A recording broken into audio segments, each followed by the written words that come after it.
السلام علیکم سامعین، 27 رجب المرجب ہے، 19 فروری ہے۔ خبر کا عنوان ہے شہیدوں کے گھر والے قبرستان میں ہی دھرنے پر بیٹھ گئے۔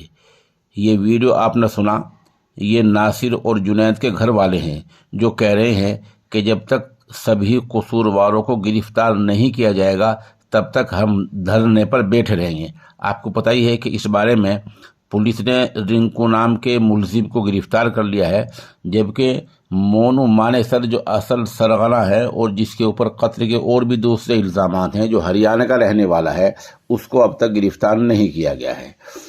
بتا دیں اس معاملے میں جس ملزم کو پولیس نے گرفتار کیا اس کا نام رنکو ہے۔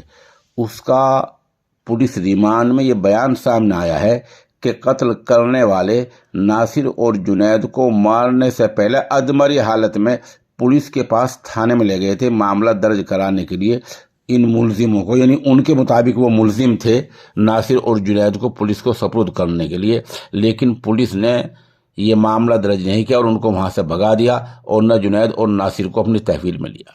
یہ اس قدر سنگین الزام ہے اور اس قدر گمبھیر الزام ہے کہ محتاج بیان نہیں ہے۔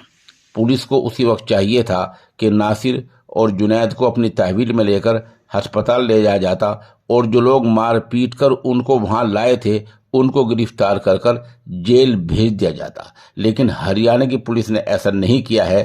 تو کیا پولیس والوں کو گرفتار کیا جائے گا؟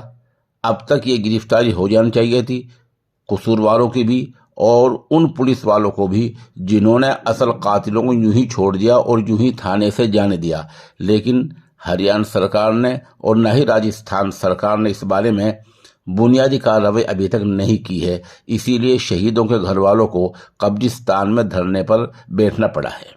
ابھی تک یہ خبر اتنی ہی اپڈیٹ ہوئی ہے، آپ ہمارے ساتھ بنے رہیں۔ آج دن میں اگر کچھ اپڈیٹ ہوتا ہے تو ہم انشاءاللہ آپ کو اس سے